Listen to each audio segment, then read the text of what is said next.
Yep, that's me, Billy Collins, and this is my channel. A channel filled with interviews, motivation, entertainment, and perhaps a cocktail or two. Guys, this is The Collins Project. What's up, guys? Welcome back to the channel. Guys, on this episode, we're going to talk about your fitness. Fitness. I don't have a word that rhymes with fitness. Witness. Yeah. Witness the fitness. That's it. Witness the fitness. Guys, I was a fat slob. I was a total mess. Mess. You're very easy to see, though. Yeah. You couldn't miss me. Yeah. This guy right here has been fit from day one. Out of the womb. 11 pounds, 8 ounces when I was born. Jacked. All head. All head and biceps. You know what? I've always had a big head. I've had the same size head.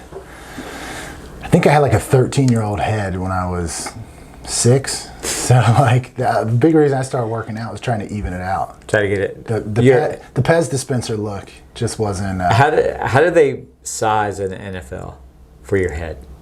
Large, extra large. I had an extra large. Just like I had in a pretty high good. school. I had a pretty good size head, and my neck's not real big, so like a shirt that fits barely goes over my head. That's why I rock a lot of V-necks. So, it's easier. Stretches, gets over.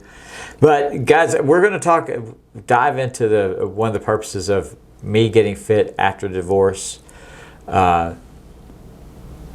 Basically, I got up one day. The divorce was final. Looked in the mirror. I looked like total shit. Did you ever get to the point where you take your shirt off and you can't see where the pee's coming from? No. Okay. No. I never got to that point. Okay. I mean, I was lucky I didn't get to that. And people say you need a big tool shed for a big tool. Yeah, but I think people do say that. Yeah, but I don't. I'm fine with not having a tool shed. I like that tool to be exposed. So you said this was post-divorce. You woke up. Mm-hmm. Now I've always worked out. Yeah. And especially when I got married, when I was married, we did a lot of working out. And then I think as I got older, I got complacent. You start doing like kid stuff, and you're doing homework. You're doing after-school activities like cheerleading and football and baseball. Working out can almost, especially if both spouses don't work out, it can be seen as like a selfish endeavor. Yeah, that's true. Like that's your time, and it's like, how dare you? Can't have any of your time. Yeah, so I just got to the point where I was just a tub of goo. What was the longest you went without working out? Did you have like a year stretch? I did have a year. I think, about, I would say close to 2 years. Wow. Where I did. Now, at the same time, I had 2 girls that were in competitive cheer. Colin was... Here come the excuses. Excuses are like assholes. Everybody's got one. They all stink. That's it. And Colin was in football, and he also did baseball. So it was like after school, we would do that. It's easier to stop by Chick-fil-A. Or they're just so damn polite. Yeah, they're just nice. It's nice to be served every once in a while. Yeah, it's like it's my pleasure to serve you. It's like, oh my God, what a king. Yeah, so I think what you're life happens. It's not like the only people working out are those that have 8 hours of free time every day. You're going to fill your time up. And kids can fill them up quick. And then once I got a divorce and the kids were older, I just stayed kind of in the habit. Yeah. And because you get happy, you get comfortable. Mm-hmm. You're in that situation, and you're like, okay, well, it's just easier for me. Let's backtrack before the divorce. So I was always, like my older brother would say, dude, you're not going to work out as hard when you get married. You just won't. And I was like, come on, dude. I'm in the gym. I'm a meathead. I loved going to the gym. And I was like, no, I'm going to keep it up. And because basically he was saying the only reason you're working out is to attract women. Yeah. Is kind of what he said. He's like, once you find that girl, she's going to love you for you, and you're not going to have the same intensity. And I was like, no way. Well, lo and behold, that is the truth. That's the truth, yeah. You do realize, and look at before after pictures of men who get married. In more cases than not, they're going to get a little soft, especially if they start having children. And You know, my older brother Nate's got 2 little girls, and said he's still working to lose the baby weight. And and the baby weight is terrible because women go through it because naturally they have to, healthy baby, whatever. But when my first daughter was born, man, I was like, at that time I was 100 and it's like 190. How tall are you? 5'9". 5'9", 190. So I was 190, 32-inch waist, 18-inch arms. We're gonna take his word for it. I've got pictures, but my uncle was a competitive bodybuilder in Florida, and he knew that I could pack on muscle pretty quick. Got a big barrel chest. He's like, I'm gonna train you. I was on point. Were you working out every day, watching your diet, doing all that stuff? I was eating like impeccable. It was bodybuilding. I've done a couple competitions, none since I've gotten married. Dude, that's something that's a lot easier when you're alone, like when you're by yourself. Because I know I grew up one of 5 kids. We all sat around the table. Dinner was a time when everybody kind of met, especially being in the South. Yeah. If there's a meeting, people are usually eating, and doing bodybuilding or competing, you're eating every 2 hours. You know. And you're talking. It's tough to keep that diet up. I think I was consuming to gain that weight because I naturally I walk around at 170. I mean, that's my height, my frame. When I'm not working out, when I'm not eating, I stay about 170. Working out at that time was 8,000 calories a day. It was protein shake for breakfast with 12 eggs. Midday snack was chicken with broccoli. Food, I tell people, you almost start to look at food like it's a multivitamin. Yeah. You're not eating it for the pleasure of it. It's I got to get my protein, my carb, my vegetable, whatever. I was taking fuel. The food was fuel. Right. I didn't care what it tastes like. Now, did you ever compete? I did not. Never competed because this is where life kicks in. We had Savannah. You're not allowed to compete if you have children. I read that somewhere. Is that a known fact? I heard it on the internet. Yeah. But I just saw the ice cream. Oh my gosh. And the popcorn. And I was like, man, I miss that. Yeah. And it's like a crack at kind of relapse. Yeah. I just fell right back into it. And that's the tough part because you get so conditioned to eating that many calories because when you're eating clean, you have to eat so much. Yeah. You know, if you look at how many calories are in a McDouble, you know, just a $1 menu burger from McDonald's. Yeah, and I would have to eat so much chicken, and jasmine rice is what I always ate, or sweet potato, just to match that caloric intake. So you're used to taking that much food, and as soon as you stop eating the clean stuff, I remember after I got done competing, man, I would still eat 6 meals a day, but I was going to IHOP eating like 6 pancakes, a big steak omelette. So you build your appetite. It's incredible how much you eat. Yeah. When your body's in that state. So were you lifting that hard to be next to your uncle was inspiring you, but also I'm sure you were getting more attention from women. Yeah. Oh yeah. Definitely. I mean, you know, people are like, oh, okay, look at you. Yeah. Look at those arms. You know, or to attract women, you need to be attractive. Muscles are I don't care what you remember that crap going around. The dad bod is actually it's the worst thing ever. I've never met a girl who had said that. That's usually women in marriages that they don't have any other options. They're like, well, I guess his body's okay. Well, I want to get into that one, but after the divorce with the dad bod. But yeah, it's so annoying. Yeah. It's so annoying. But I was with my ex at the time. I wasn't really kind of seeking. But you weren't married attention. Yet. Yeah, because I was with it, and then we got married, and but I wasn't seeking the attention for pleasure. I was seeking it for attention. You know, just for regular ego purposes. Yeah. So and then just now, she came. And did y'all had children pretty early? Which, yeah. I don't care how hardcore fitness your wife is or isn't, that's going to throw a wrench into it. Yeah. Now, did she work out?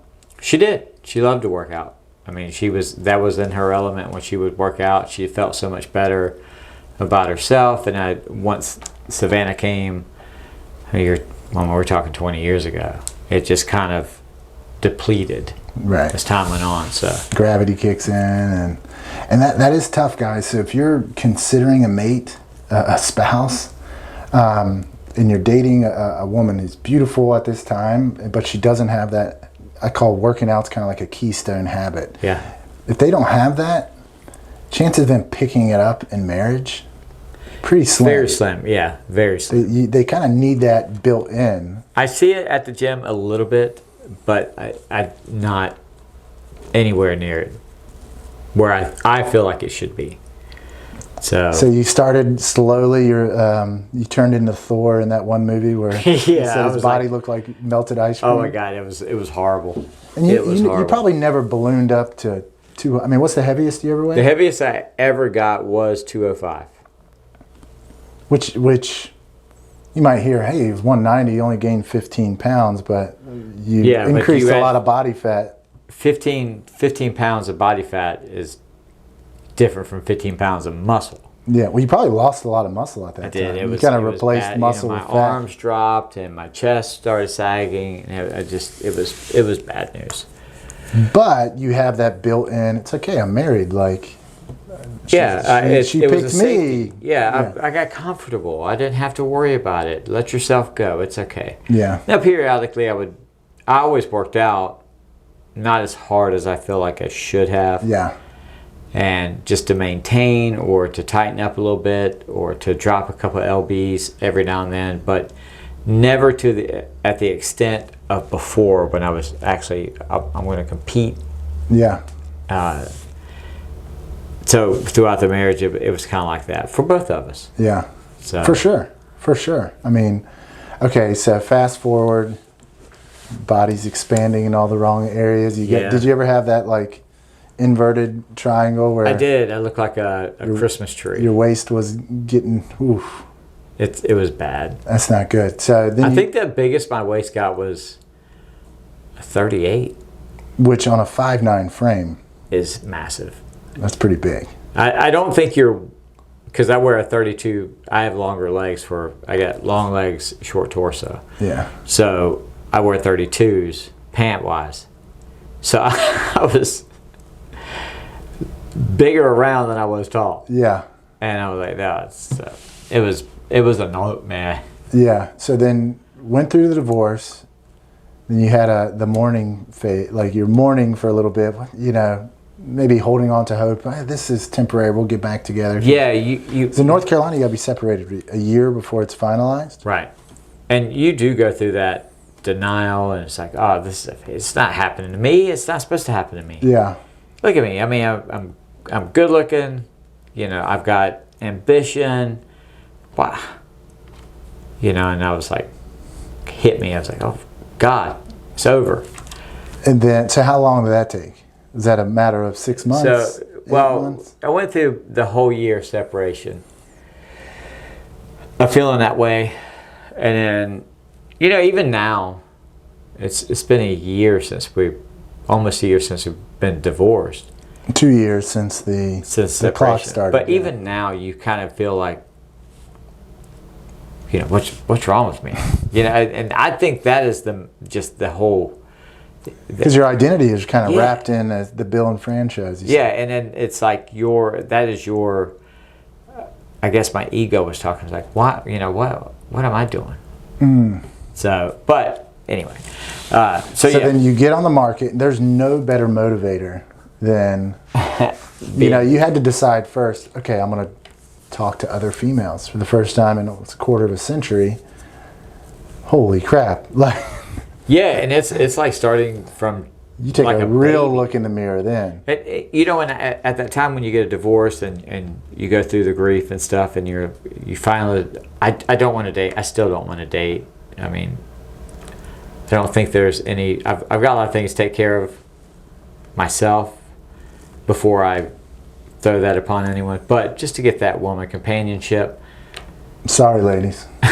No meal ticket here. But I said, you know, got to put myself on the market, get the feelers out there, see where I am, see if I'm even capable of doing it, seeing if I measure up. Yeah. To what you measured up for sure. You had some high measurements in the wrong places. And then I got up one day, looked in the mirror, and I was like, get your shit together, dude. Yeah. What are you doing? You're better than this. You deserve better than this. You know how to work out. You got the great frame for it. The muscle memory is there. It's not even you deserve better. You desire better than this. Right. You're getting what you deserve. Yeah. Like attracts like. So I can't, if I'm not in shape and attractive, I can't expect to attract so similar. I was introduced to a person. His name is Andy Frisella, owner of First Form Pharmaceutical or supplements, not pharmaceuticals, supplements. Now, introduced, you mean you saw him online? Yeah, I just saw, a friend of mine said, hey, you should check out Andy Frisella. Great talker, great story. Light a fire under your ass. Yeah, and it was like where he came from and how he grew his business and to where he is now. And he had this challenge called the 75 Hard Challenge. Now, 75 is 70. Does that come in a little bottle, a pill bottle? 75 hard, ladies. They're like, oh, thank God. Oh, this is exactly what we want. Does he mean 7.5? Okay. Okay, right. Is that a little bit much? Yeah, it's YouTube, dude. It's YouTube, sorry. But I looked at his program. It's 75 days, 2 workouts a day, 45 minutes of workout. One workout has to be outside. You have to drink a gallon of water a day. You have to take a progress pic every day. You have to read 10 pages from a motivational book. You have to have a clean diet and no alcohol. It sounds horrible. It was brutal. 75 hard days. Now, when you started, did you think, was it like, I'll do it see if it catches on, and then it just became a habit again? Actually, when I did it, I was like, I'll try it for 5 days. I'll give you 5. And then you hit that 5 days, and you're like, well, I've come 5 days. Let me make it to 8. Because when they talk about the 8th day, the 8th day is like, man, I just want to quit. Yeah. And I was like, well. That's another thing. So if guys, you're listening and you're wanting to get in shape for the first time or get back in shape, the first part is you're just sore and you still look like you don't see any physical changes. Yeah, you're just really it's sore. The worst thing ever because you're sitting there, you're like, why am I putting my body through this much torture? Yeah. And seeing nothing. Yeah. But the muscles I can't see are really sore. Yeah. I was like, I used to personal train years and years ago, and it doesn't matter how hard, just doing weight training, which I think is the greatest anti-aging drug in the world, is resistance training. Man, it doesn't matter how much weight you're doing. If you're doing curls or squats or anything for the first time in a long time, because people think, well, I work on my feet all day. And I'm like, you can't substitute it. But man, that soreness is real. Real. Yeah, it's brutal. And you're not taking no days off. Nope. No days. 75 straight, 2 days. One in the gym, one was outside. Now, the second one was more like a clarity of your mind is to get outside. Did you just walk or? Walk. I live on the beach, so I would just go take a walk on the beach. Just be active. Do something. Yeah. And I think the whole purpose of being outside was to, because men are hunters, gatherers, whatever. Women have done this too, so I guess that's not a good analogy. But to get outside, get back with nature. That's a terrible analogy, and I want to apologize for that. I am sorry. Go ahead, you chauvinist. You animal. You MAGA. You MAGA. But, just to get your mind clear with the outdoors or whatever. And it was, I didn't care if it was raining.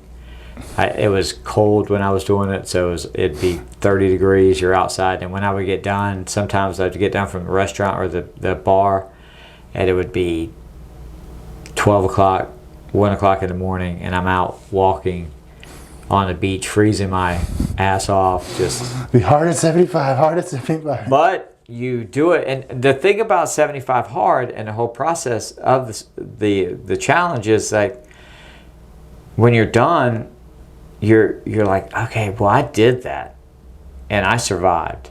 Yeah. Biggest benefit for me after I did 75 hard was to get my body back into shape. Because you're back in the game. I'm back in the game. I'm out there. I want that. You don't want to be the guy wearing a T-shirt at the pool. Yeah, I want females to look at me. I want females to go, oh, okay. Yeah. All right, Billy's for real. Like that goes back to the definition of what alpha is, or whatever you want to call it, high value man, the superior man, whatever. It's the man that guys want to be and girls want to be with. Right. Exactly. Right. Exactly. There's no BS in the man in the mirror. If you look at it and you're like, that's not who I want to be, and there's no girls talking to me, so clearly no girl wants to be with me. And on top of that, when your body feels good, your mind starts to feel good. Yeah. You have this sense of arrogance and self-confidence about yourself where it's like, okay, well, I look better than dad bod over there. It's like, not that I need to judge to other people, but we all judge. Yeah, I mean, but you kind of have to, you measure yourself on the spectrum of, are you hot? Are you average? Are you just a slop? Yeah. So that's where I was after 75 hard, and that's why it just made me feel better. Like my mind was clear, I had more focus, I had a purpose. It's a keystone habit. Yeah. When you're in really good shape, people see that and they can make judgments about you. Like, okay, well, he clearly works out, so he prioritizes that in his life. He probably has other things in his life prioritized too. You know? And just the attention that you get from both sexes. It's kind of like if you buy a muscle car, people think they're going to do it and attract women. Then you're going to get more men that are going to talk to you. When you're muscular, women aren't going to come up and be like, oh my gosh, can I get your back and bi workout? You just, it's much more subtle, but men will come up like, dude, like, what's good? What are you doing? Has that happened? Yeah. I mean, especially now. So after 75 hard, I got done with that. COVID hit. Not making excuses, but our gym shut down. And I said, forget it. I went back to my old habits, eating junk, eating crap. I didn't gain all the weight back. No. But I got to a point where I was like not happy where I was. Gyms slowly started opening back up. I started working out outside, running, doing push-ups, sit-ups, crunches, whatever you want to say. My dumbbells at the house. I would do my curls and stuff. Try to build back up. Curls for the girls. Curls for the girls. Yeah. But and just try to get back into the swing of things. And then we had a challenge at our gym, hit it really hard. What was the challenge? How much body fat you could lose? Yeah, so that we have this thing called an M-body. It does a body measurement, full body measurement, your body mass, your weight. You've probably seen it at the gym. It was like a robot, like a scale with two arms and hang out. Just looks very futuristic. So there was a competition throughout the gym who could lose as much body fat as possible. I did not partake in that. However, I did measure myself against the other people because I'm kind of like a very competitive person. But not competitive enough to compete with other people. Exactly. Got it. Yeah, it's more like a competition. Yeah. To see, in my life, I like to set goals, and then when I get to that goal, I'll move the goal back. I'm never going to reach that finish line. So, what was your body fat when you started? When I started, it was 21.8% body What fat. is considered obese? Obese is anything over 19. Wow. From what they told me. So I was you're overweight at least. I was in the obese category. Did the challenge. I think that the male that won in our gym lost 4.7% body fat. I went. What gym are you at, man? Curves? I know, right? Snap Fitness. But I dropped to 8.3% body fat. Did you come in like early in the morning and like write your name on the top of like just FYI, By the way, I just stomped the shit out of everyone. Yeah, right. So, and I the females, the female lost somewhere in the 7% body fat. So, out of everyone in the gym, Big dog. I beat everybody. Yeah. So you went from 22 to... I went to at the 13.8. Wow. Okay. And then I just did it the other day. I'm at 12.8. And now my new goal, since I got to move the flag, Yeah. is to get 10%. You know? If you can measure it, you can change it. Exactly. So what has changed in your life from... So I tell guys, look, you want to have that V-taper. That's like, it's... You want to... There's a ratio, what is it, 1.68 or something, shoulders to waist. Yeah. So if your waist is bigger than your shoulders... You got to. It doesn't. No, I'm saying if your waist is bigger than your shoulders. Oh, your waist. I thought your shoulders. The majority are, if they're even, you kind of shape like a vending machine. Yeah. And you don't. That's, you're not going to look good in clothes. You know, what is the biggest change? Females taking notice. It's funny because when I work, I'll look up and I see females looking more, where they'll come up and say, "Man, you look great. Yeah. What are you doing?" Now, I did have a couple weeks ago, somebody asked me if I was sick. Are you dying? Are you okay? I was like, because no one could ever lose weight. God forbid, no one could, drop That's funny. body fat. That's funny. I always say, no, I'm not on steroids, but thanks for asking. Yeah. So, and I've been accused of that, like, oh, what are you taking? yeah. I was like, nothing. I'm not taking anything. I mean, it's the hard work, dedication, getting your butt up, getting in the gym, hitting the weights. Yeah. It's just consistency. Yeah. I mean, watching your diet. Abs are made in the kitchen. So it's clean up your diet. Stop eating the shit from Wendy's and McDonald's and stuff. Don't need a box of Mike and Ike's. Don't eat those. Don't eat those. Okay. Yes. You don't. Okay, so talk to me about, so being in shape too, one thing that's, so if your shoulders are bigger than your waist and, it's tough to buy clothes. Because you realize, especially at big department stores, like we have a Belk around here, but really anywhere. Everything is boxed. It's built for, I remember I was at a polo store one time and I kept trying on these shirts and I'm like, man, it's cutting circulation off of my arms, but it was huge in the stomach. And I asked I'm like, what is up with these clothes? And they're like, look, we have to serve the largest population. These are made for short white dudes. That's what short, fat white dudes. That's what he said. He's like, you're not going to find any. So it does limit there, but talk to me about fashion because you get in shape, you want to show it off, not within reason, but a lot of guys I see, a lot of guys in great shape are wearing big baggy shirts and they look way more. The other day, the video that we shot, I was looking at the shirt and I'm like, I look like a big tub of crap. It's like you just, hey dad, I need a button up and you I'm sitting there, I'm like, okay. But yeah, fashion's important because now we have to shop at different places. We have to start looking at stuff. You have to start looking at the cuts. Is it athletic cut? Is it a slim fit or whatever? Is it more of a tapered shirt? Because you do. I mean, you're going to start, when you start working out, you start taking pride in yourself. And you're like, I spend a lot of time in the gym. I want people to see it. Yeah. Especially the females. I don't care if guys see me. I mean, it's nice when they say, hey, man, thanks for the inspiration. I got back into the gym because I've had that too. Where people are like, man, I've been watching you. You're killing it. It's inspired me to get back in and really working. That makes me feel good. Yeah. But it also makes me feel good when girls are like, man, you look fantastic. Yeah. And they say it much more subtly. It's just, it's a look. There's no better pre-workout in the world, married or not, than pretty girls working out at the gym. Yeah, and at the bar that I work at, it went from getting no numbers to like females leaving numbers on their credit card receipt. Like, here's my number. And I've never had that because when I was really fit, super fit, I was with somebody. So I wasn't looking, didn't even, and I'm pretty sure they were looking at me. Didn't really pay any mind. But now I'm not married. Paid them no mind. Not married. Not married and not dating. And not dating.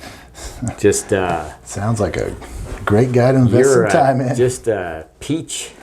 But so you're and men age differently than women, obviously. I mean, you had 3 children. You personally didn't have 3 children, so Right. I definitely I feel for women the changes their body goes because to. it's what pregnancy does to women. We need to smash the patriarchy is what we need to do. Yeah. But so I mean, you're now doing an apparel. I mean, that's fun, and I hate shopping, but that's fun shopping to do. Yeah, when you have to get rid of all your clothes because nothing fits and your that's pants a good are problem falling to down. have. Yeah. So and that's kind of the reason why I want to start the apparel brand. It's because I want to have a spectrum of people or clothing for people to wear. You know, you could go anywhere you want to and buy clothes for dad bods. Like you said, it's built for that. Yeah. I'm not a dad bod. This is the new dad bod. That should be the new dad bod. Not what you see, not what people perceive is what you're supposed to be. But you can see even this shirt, it's a regular shirt, I just got it tailored. You know, if this was normal, you wouldn't really be able to tell. And I want people to know it, you know, like, and not but it's how you carry yourself. You know, was Jerry Rice, look good, play good. Yeah. So so for men out there that are fat, disgusting, I see them at the gym, not at the gym, I see them at the beach. It's just like, and you'll get looks from them and they're just like, oh man, like, you know, like covering their daughters and their wives' eyes. And even when I'm fit, sometimes I have like body dysmorphia. I feel like I don't want to take my shirt off. And then I envy these guys that have the big beer bellies and they walk around in the American shorts and they're like, hey, I mean, they're just the happiest to be out there. But that's just not me. I'm not going to do that. I like to have, try to get a 6-pack and all that fun stuff. So Yeah. So and you've been attracting women anywhere from mid-20s up to your age. Yeah. Maybe older. I mean, that's most guys hearing this right now you're 68. I'm 68 years old. 75 hard. 75 hard. No, so you're 48. 48, yeah. I wouldn't say you're in the best shape of your life. I mean, let's not kid ourselves. No, of course not. 19. I mean, let's be honest. But I'm in really good shape I see other 48-year-olds that look way older than me. Haven't gotten sick yet. Yeah. They haven't got sick. And now you're attracting. I mean, that's pretty remarkable. Because at your age, if you're keeping your body, that means you have your other stuff in line too. Yeah. Your work. I mean, you're not going to find a 48-year-old in great shape that's doing nothing. That's a little bit off the government dole. Ryan Serhant, he talks about in his book, it's juggling bowling balls. It's like, okay, you got to keep your business upright. You got to keep your health up. You got to keep your family alive. You juggle a lot of balls. I said balls. You juggle a lot of bowling balls. 2021. I know. Grow up. God almighty. 48 years old, still a man child. But you have to be able to list those goals out, or juggle and just schedule appropriately. And there's a finite amount of time. So I can't work out. Where am I going to find time to do it? I'm like, dude, you got to find it. You got to prioritize it. You're obviously prioritizing this over that. Yeah, and when I was making that excuse, I don't have time to work out. I heard a thing from Gary Vee, and we've talked about this before. There's 24 hours in a day. You sleep. Okay, so you say you sleep 8 hours. Still leave 16 hours in the day. Say you work 8 hours. Still have 8 hours in the day. Say you take an hour of that driving transportation, still leave 7 hours. You take 2 hours, 3 hours for family time, still leaves you with 4 hours. Well, what are you doing with those 4 hours? It's prioritizing is where we mess up. And we're talking, I mean, I go to the gym 40 minutes tops and I'm out. Like, that's all you need. It's tops. It's not like, hey, I want to get really good at golf and I need to dedicate 5 hours a day to it. And when you do that, do the math for your daily. Just write out everything, what you do, how long it takes. You have a lot of spare time. So time is not an excuse. And if you work out, like Matt said, 45 minutes to an hour, and you have 4 hours left over, you still have 3 hours to watch Netflix. You can watch it while you're working out. Yeah. So, anyway. So the benefits are massive. And I've gotten more out of working out than I have without it almost sets everything else in line, you know. It's like I go back to it, it's a keystone habit, you know. So I keep going back. If you're listening and you're, hey, I want to get in shape. Look, what I used to tell clients day one, because they were coming and we'd have them write down, we're talking almost a decade ago, write down their diets. And it was like, well, I had 2 hot dogs for breakfast. And, you know, they were starting from absolute 0 fitness level, 0 nutritional level, anything like that. But I didn't care about that. I'm like, look, just work out 2 days a week. Just do that, because that's going to go to 3 days a week. And then even if you're still eating like crap, you're going to start noticing your shirts fitting tighter around your arm. You're thinking, and you're going to make the mental leap to, damn, if I ate halfway good. It's a snowball effect. Yeah, you don't need to radically change. I mean, that's why on January 1st, there's 1 million people at the gym, right? They're like, okay, I'm drinking my gallon of water. I'm going to do 10 hours of sleep every night, hour of heavy weightlifting, hour of cardio. I got my pump up music, and they just burn out. You know, they try to do everything in one day. And I'm like, look, just start working out. That will fix everything else. Because everything else will fall into line, because you're going to start seeing yourself differently. You know, I'm in shape. What does an in shape person do? In shape person doesn't do this or that, you know. And I found out when I work out, I have more energy. 100%. Like, for example, YouTube, and we've ramped it up pretty hard. It's easy. And the reason is because I'm not editing. So. Yeah. And the reason is because I took time off. I was doing really well with the YouTube channel. Took some time off because I didn't like where it was going. I wanted to do more of a helping people like what we're doing now. But it took me a little while to kick into gear. And I think working out helped me to motivate. I had more energy. I had more spunk. I was like, you know, I'm going to get in front of the camera. It's time. So it can lead to other things, to greatness. But it all starts with, like Matt said, just work out. What Rich Cooper says, lift heavy shit and put it down. That's it. That is it. And the gym, it's been painted as this really scary place. Like, I think people who've never worked out think they're going to go to a gym and it's going to be all meatheads and like it's going to look like Venice Beach. Not even, man. It's like some of my best friends are people I know through the gym. And yeah, I mean, so the social aspect of it's huge. Oh, and you'll see people that will actually come up and help you work out. Some of these guys that are, because there's big guys at the gym, work out, lift heavy, they've done it. They want to pass on that knowledge. Yeah. And they're like, hey man, why don't you do this? You ever tried this way, or turned your wrist a certain way and try to get that pump? And you're going to see that it becomes almost like a family type thing, especially if you go every day. You get new friendships, like you were saying. The social status rises. There's females there for you guys. There's males there for you women. And it just... way more males at my gym than women. Especially mine. So it's an asset to the gym life. I wouldn't trade it for anything. I wouldn't either. But my own life, COVID was the longest I took off from the gym because it was closed for a couple months. So I have my motivation.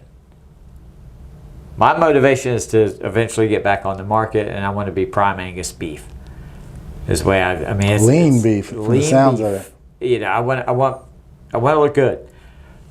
As a married man with a 2-year-old, what is your, how do you keep the hunger and the drive and the burning? So it's not the same. I used the analogy before. There's a reason why when someone's selling their house, they're putting their house on the market, that they bust their tail to make the house look really good. You know, they're edging the driveway, doing all that stuff. Versus someone who's bought the house, now they live there and it's not for sale, you know.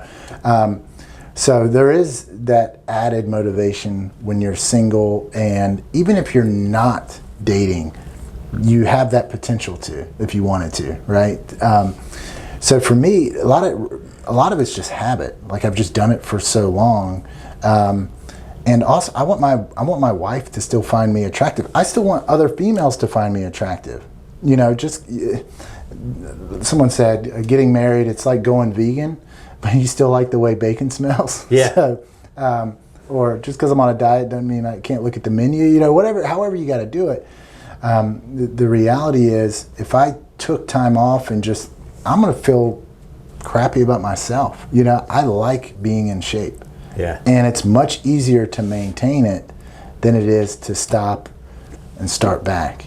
You know, I'm telling you, it's kind of like investing. You know, when you invest over the long term, it has that compound interest. So that's my motivation. I'm not playing any sports now, so I don't have that built in. But I also have a son, and I want him to look at me like I'm his superhero. Right. You know, I want him to. That's a good way to look at things. I'm waiting for him to get into the arguments that I got. My dad can beat up your dad. You know, I want to be something he can aspire to. Obviously, I'm happily married, but you know, there was a time 51% of first marriages end in divorce. So I would be foolish to think that's not it could never happen to me. Stacked against you. Now, I'm doing everything in my power for it, but the reality of how the law is, she can wake up tomorrow and say, oh, I'm tired of this meathead or whatever, this protein farts or whatever, and which leave. are horrible, by the way. Yeah, it's the worst. It's bad, but I mean, it's just how you carry yourself, and a lot of it's habitual. You know, it's just what I do, and at this stage, it'd be foolish to stop. Because I doing the least, it's kind of like building your business. It's hard initially, but at some point you get recurring revenue, and it's like I just got to keep it going. You know, it's the same way working out. Yeah. So obviously the attention, I love.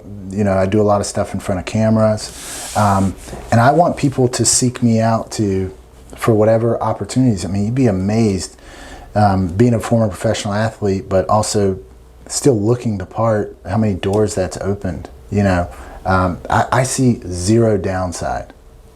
Yeah, and I've known you close to 10 years now. At least. Yeah, and you've always maintained. Kind of like a base level, you know. Yeah, Never. I naturally, if I'm going to walk around at 225 pounds, I mean, so I've gotten down when I was competing down to 202. I mean, I was.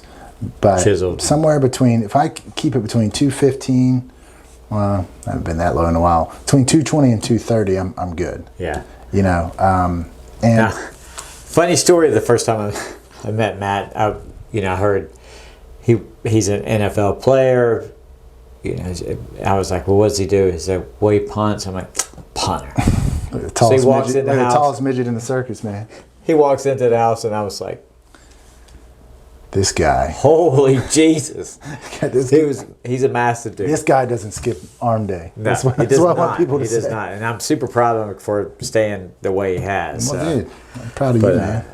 Yeah, so anything else you want to tell the people? Any words of encouragement? In the words of Hulk Hogan, big arms, big paychecks. Exactly. He wouldn't lie. Exactly. Guys, do us a big favor. Give us a big thumbs up if you like the video. If you don't like the video, give us a thumbs up anyway, because it shows that you love us. Also, hit the subscribe button, hit the notification bell. Guys, we love every single one of you guys, and we'll see you on the next video. And get in shape, because you don't want to be at the beach. Matt, thank you. You don't want to be at the beach this year, and your wife is looking at Billy thinking, You don't want her wondering if he got sick or not. He's got sick. Anyway, we're out.